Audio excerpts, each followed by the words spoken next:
भारत कोई भूमि का टुकड़ा नहीं है, एक जीता जागता राष्ट्र पुरुष है। ये बंधन की धरती है, अभिनंदन की धरती है। ये अर्पण की भूमि है, ये तर्पण की भूमि है। इसकी नदी नदी हमारे लिए गंगा है, इसके कंकर कंकर हमारे लिए शंकर है। हम जिएंगे तो इस भारत के लिए और मरेंगे तो इस भारत के लिए। और मरने के बाद भी गंगा जल में बहती हुई हमारी अस्थियों को कोई कान लगाकर सुनेगा तो एक ही आवाज आएगी, भारत माता की जय, भारत माता की जय। ये है भारत के पूर्व प्रधानमंत्री अटल बिहारी वाजपेयी। क्या हार में क्या जीत में, किंचित नहीं भयभीत मैं। कर्तव्य पथ पर जो भी मिला, यह भी सही ओ भी सही। वरदान नहीं मांगूंगा, हो कुछ पर हार नहीं मानूंगा। चाहे हृदय को ताप दो, चाहे मुझे अभिशाप दो, कुछ भी करो कर्तव्य पथ से भागूंगा नहीं। वरदान नहीं मांगूंगा, हार नहीं मानूंगा। ये है कवि कुल के पितामह अटल जी। नमस्कार, आज 25 दिसंबर है। युग पुरुष भारत रत्न पूर्व प्रधानमंत्री अटल बिहारी वाजपेयी की जयंती। इस पावन अवसर पर मैं doctor Chhotelal Gupta, assistant professor, Atal ji को कोटि कोटि नमन करता हूं। प्रकृति ने भारतवर्ष को बहुत कुछ दिया है। ये दुनिया का अकेला देश है जहां गंगा जैसी पावन नदी बहती है, जहां पर्वतराज हिमालय प्रहरी की तरह आठों पहर हमारी सुरक्षा करते हैं। ये दुनिया का अकेला देश है जहां सचमुच यहां की मिट्टी में अमृत है।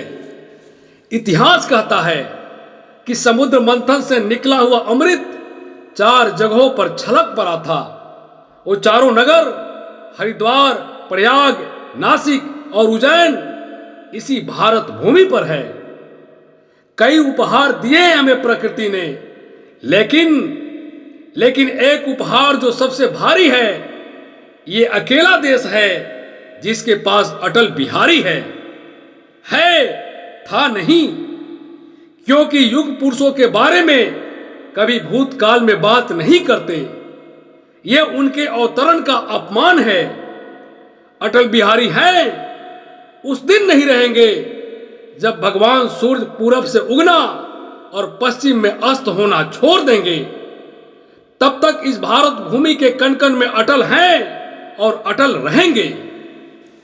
अटल जी 3 बार भारत के प्रधानमंत्री रहे, लेकिन आज मैं उन्हें एक स्टेट्समैन की तरह नहीं, कवि कुल के पितामह की तरह याद करना चाहूंगा, क्योंकि मैं खुद एक हिंदी साहित्य का प्रेमी हूं।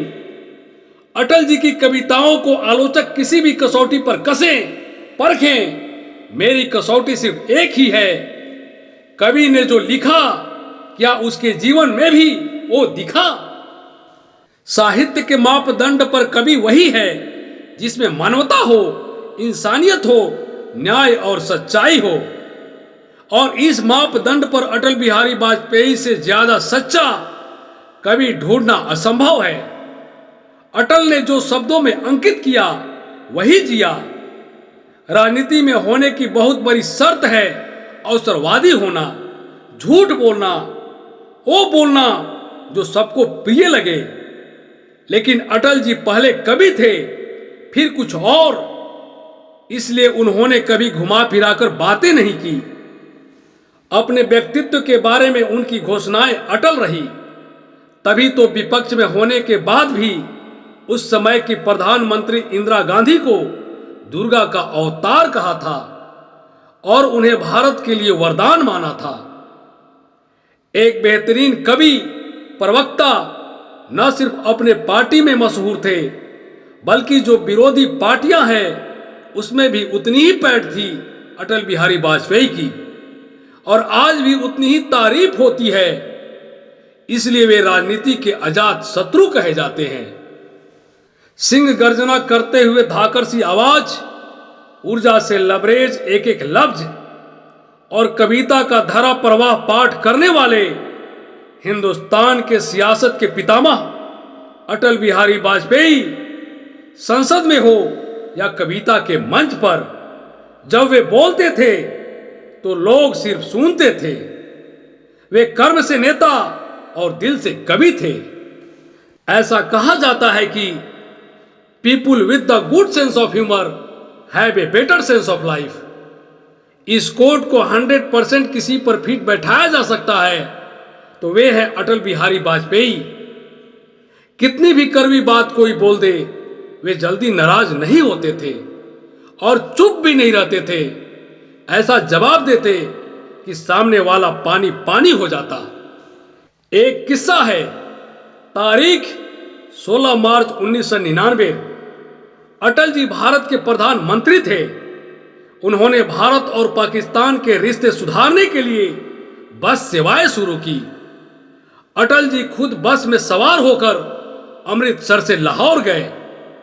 वहां के गवर्नर हाउस में वैसा ओजस्वी भाषण दिया कि पाकिस्तान के राजनेता भी देर तक तालियां बजाते रहे। भाषण के बाद एक दिलचस्प वाकया हुआ। पाकिस्तान की एक महिला पत्रकार ने चुटकियां लेते हुए वाजपेयी जी से कहा, आप कुंवारे हैं, मैं आपसे शादी करने के लिए तैयार हूं, लेकिन मुझे मुंह दिखाई में कश्मीर चाहिए। कोई और होता तो ये प्रस्ताव को टाल जाता, लेकिन पंडित जी और उनकी हाजिर जवाबी देखिए। वो हंसकर बोले, मैं भी शादी के लिए तैयार हूं, लेकिन मुझे दहेज में पूरा पाकिस्तान चाहिए। दे पाएंगे आप? महिला पत्रकार सुनकर सन्न रह गई। एक बार उनके मुखर विरोधी रामविलास पासवान जी ने कहा, बीजेपी बहुत राम की बातें करती है, पर उनमें कोई राम है नहीं। मेरा तो नाम ही राम है, राम विलास। अटल जी ने मुस्कुराकर जवाब दिया, पासवान जी, हराम में भी राम ही होता है। पूरा संसद ठाके से गूंज उठा। एक बार सरदार खुशवंत सिंह एक कलम में लिखा, अटल जी आदमी तो अच्छे हैं, बस एक बुराई है, गलत पार्टी में हैं। अटल जी से रजत शर्मा ने पूछा तो उन्होंने बड़ा सदा हुआ उत्तर दिया, अगर मैं सचमुच में अच्छा आदमी हूं तो गलत पार्टी में कैसे हो सकता हूं, और अगर मैं गलत पार्टी में हूं तो अच्छा आदमी कैसे हो सकता हूं।